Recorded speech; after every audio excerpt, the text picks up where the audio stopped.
சென்னையில எங்க வீட்ல பாருங்க, மழையில வந்து எந்த அளவுக்கு ஓதம் வந்திருக்கு அப்படின்னு சொல்லிட்டு, ரொம்ப அசிங்கமா இருக்கு ஆக்சுவலா ஹால்ல பார்க்கறதுக்கே. நாங்க பெயிண்ட் அடிச்சிட்ட பிறகு எப்படி இருக்கு பாருங்க. மாடியிலயும் அதேதான். முன்னாடி வந்து எந்த அளவுக்கு டேமேஜ் ஆயிருக்கு பாருங்க. அதுக்கப்புறமா பெயிண்ட் பண்ணிட்ட பிறகு சூப்பரா இருக்கு பாருங்க பார்க்கறதுக்கு. டெக்ஸ்க்ரோல் விளாக் நேயர்களுக்கு வணக்கம். இன்னைக்கு நம்ம சேனல்ல என்ன பார்க்க போறோம் அப்படின்னா, ரொம்ப குறைந்த செலவுல நம்ம வீட்ல வந்து பெயிண்ட் எப்படி வந்து அடிக்கலாம். அதே மாதிரி இப்போ நான் இந்த வீடியோவில் வந்து உங்களுக்கு எங்கள் வீட்டில் மழையில் ஓதம் வந்து வால்லாம் வந்து ரொம்ப நாசமாயிடுச்சு. இப்போ அதை வந்து பெயிண்ட் வச்சு எப்படி வந்து ரொம்ப புதுசாக வந்து நம்ம மாற்றணும், பில்டிங்கோட லைஃப் வந்து எப்படி வந்து இம்ப்ரூவ் பண்ணணும், அதோட டிப்ஸு அதை பற்றி தான் நம்ம இன்னைக்கு சேனலில் பார்க்க போகிறோம். நம்ம சேனலை சப்ஸ்கிரைப் பண்ணாமல் பார்த்தா சப்ஸ்கிரைப் பண்ணுங்க. ஆல்ரெடி சப்ஸ்கிரைப் பண்ண நண்பர்கள் எல்லாருக்கும் ரொம்ப நன்றி. வாங்க வீடியோக்குள்ள போகலாம். ஃபஸ்ட்டு நான் டேமேஜை காமிச்சிடுறேன் உங்களுக்கு. ஹாலில் பாருங்கள், இந்த ஒயிட் சிமெண்ட்லாம் போட்டிருக்காரு அந்த சீலிங்கோட கேப்பில். இந்த பிரச்சனை வந்து மோஸ்ட்லி எந்த வீட்டில் வரும்னு பார்த்தீங்கன்னா, மாடியில் வந்து பில்டிங் கிடையாது அப்படின்ற அந்த வீட்டில் கண்டிப்பாக அந்த மாதிரி ப்ராப்ளம்ஸ் இருக்கும். அதுவும் சென்னை சைடு கோஸ்டல் ஏரியாவில் நீங்கள் எங்கேயா இருந்தீங்கன்னா, இந்த மாதிரி சைக்ளோன் உருவாகி நல்ல மழை பெய்யும் போது உங்களுக்கு பில்டிங்கில் வந்து இந்த மாதிரி ப்ராப்ளம் வரும்.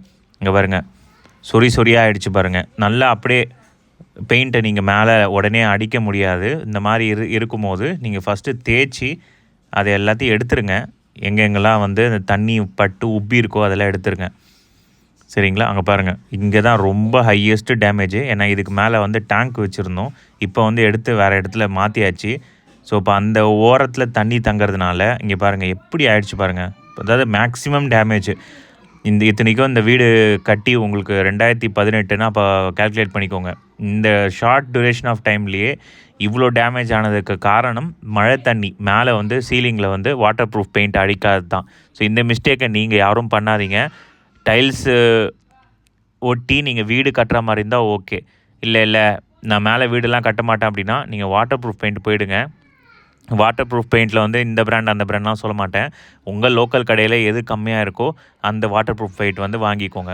அதேமாதிரி பெயிண்டரை வந்து நிறையலாம் கூப்பிடாதீங்க, கான்ட்ராக்டாகவும் விடாதீங்க, சரிங்களா? கூலிக்கு ஆள் வச்சு பண்ணுங்கள்.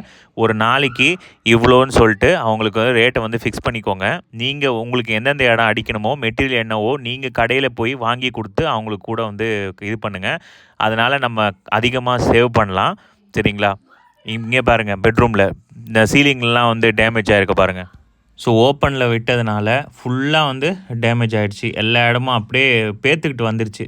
இந்த போன தடவை வந்து தேய்ச்சிட்டு அடிக்கவே இல்லை. இங்கே பாருங்கள், ஸ்க்ரீனில் நான் எடுத்து காமிக்கிறேன்.